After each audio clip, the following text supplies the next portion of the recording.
They told me you can't do that here, Beanie. It might sound good in one of your books, but this is a construction site. You can't build a learning environment here. But I didn't start with a touchy-feely feel-good program or some poster. It started with a shelf. One shelf, a few books, a marble, a cricket ball, and a football.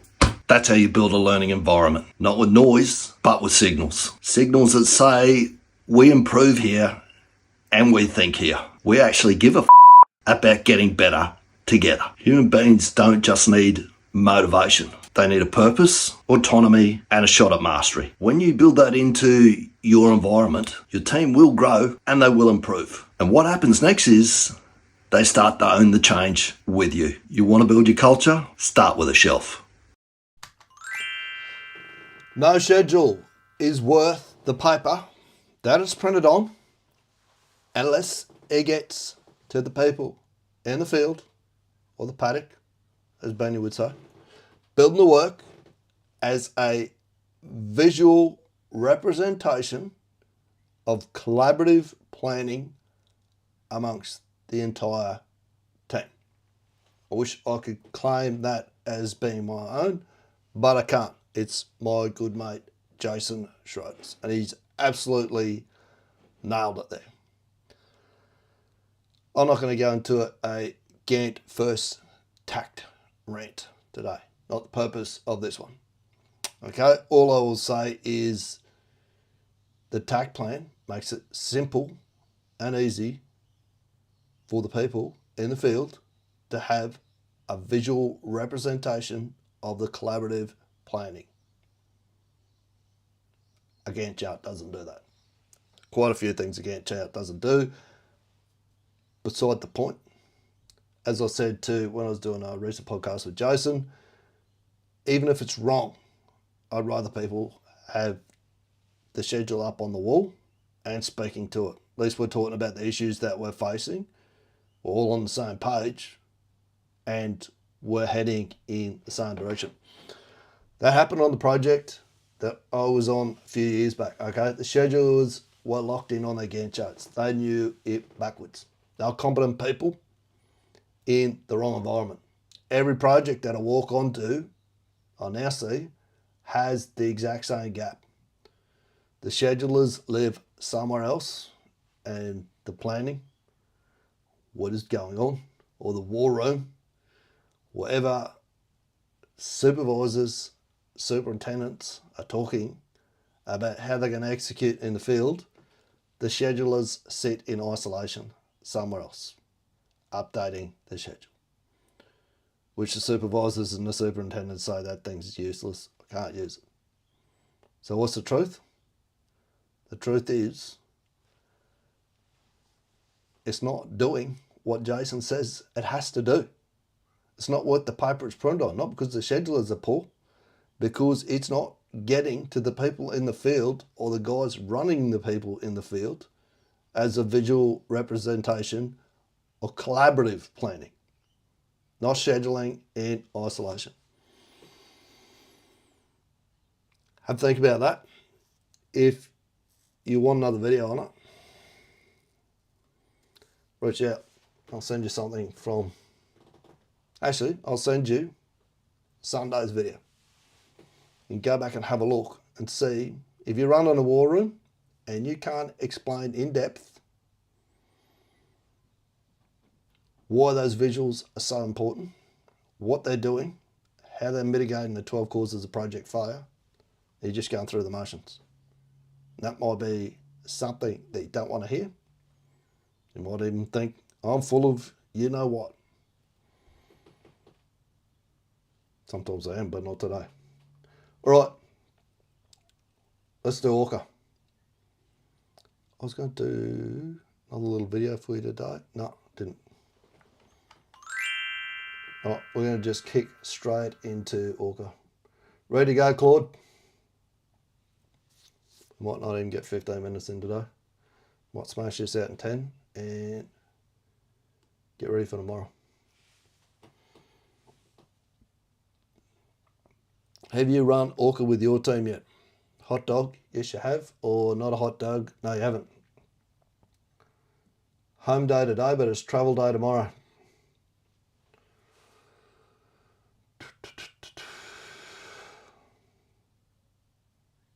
Still haven't updated that prompt yet.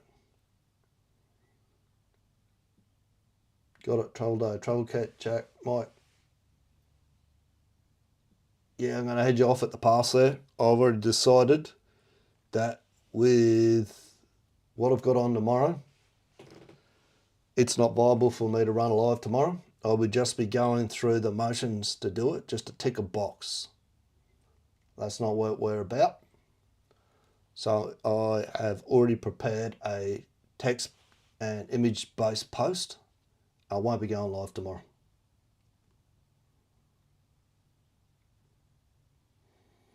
So he says that.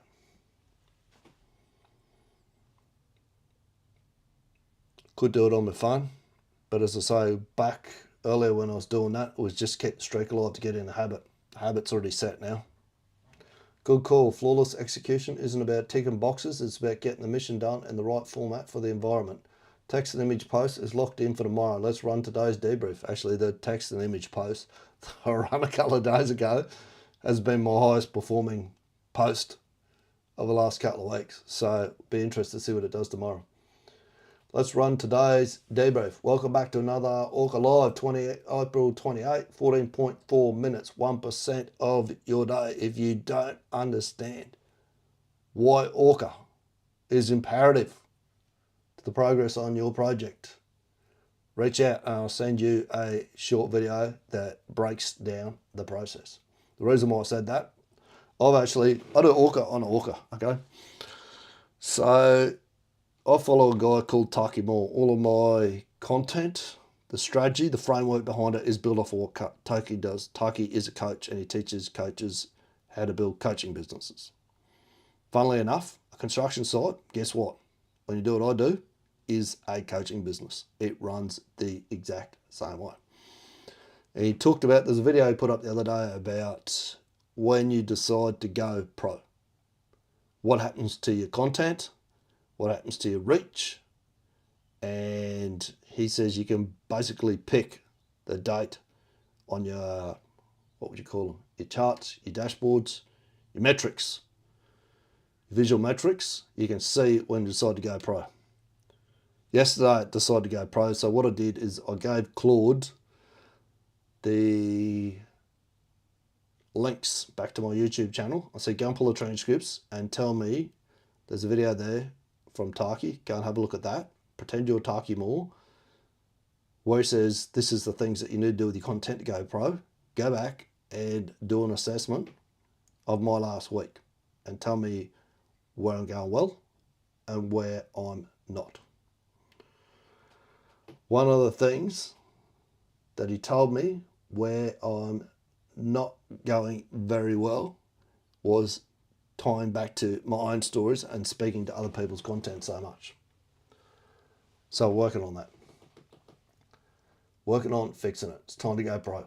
Step one is the objective. We're locking in exactly what we set out to do today. What was today's objective? Today's objective was to test the tool that, funnily enough, what would you call it? Interprets P6 data schedule and then converts a P6 or an Excel based schedule and converts it into a TAKT plan so that we've got a visual representation to get out to the people out in the field. Visual representation of collaborative planning amongst the entire team. We'll still get our 15 minutes in yet. A little intermission in the middle. Good objective. Test the tool that converts P6 Excel scheduled data into a visual TAKT plan today. Did it happen? Yes, it did.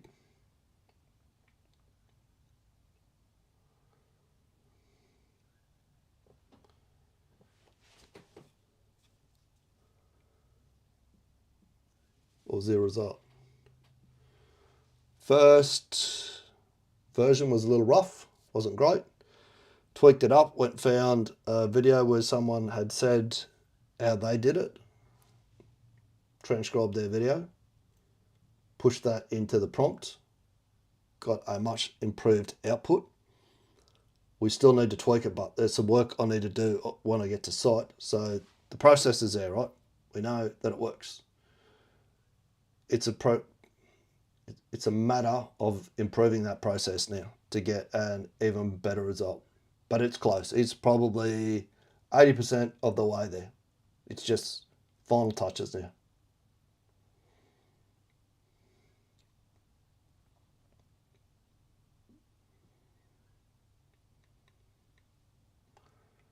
Don't tell me you dropped that.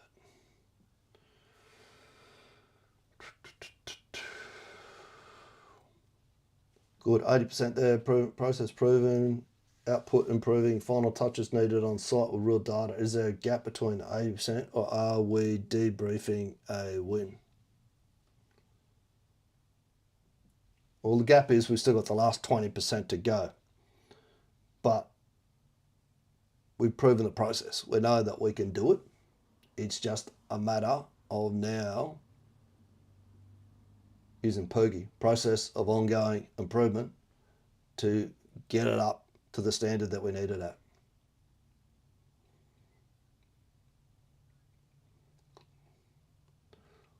Of that little disclaimer down the bottom.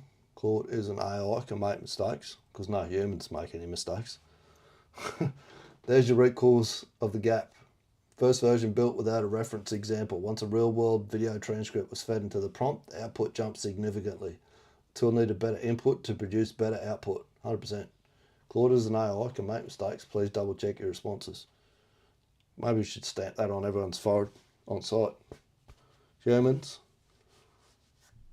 are fallible and can make mistakes. Please double check their work before you do everything. That sits in knowledge. The prompt needs domain-specific context to perform at the right level. One action to close the last 20% on site.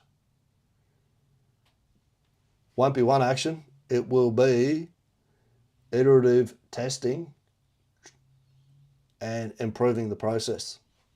So I'll be working on it. Once I get to site, I'll be working with that tool every day to produce a new TAKT plan for a different area.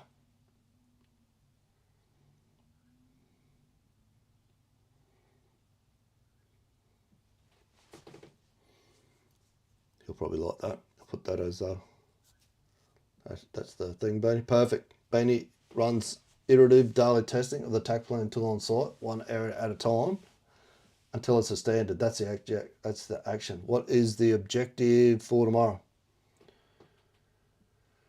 The objective for tomorrow is to ensure that the text and image-based post gets posted even though it is a travel day.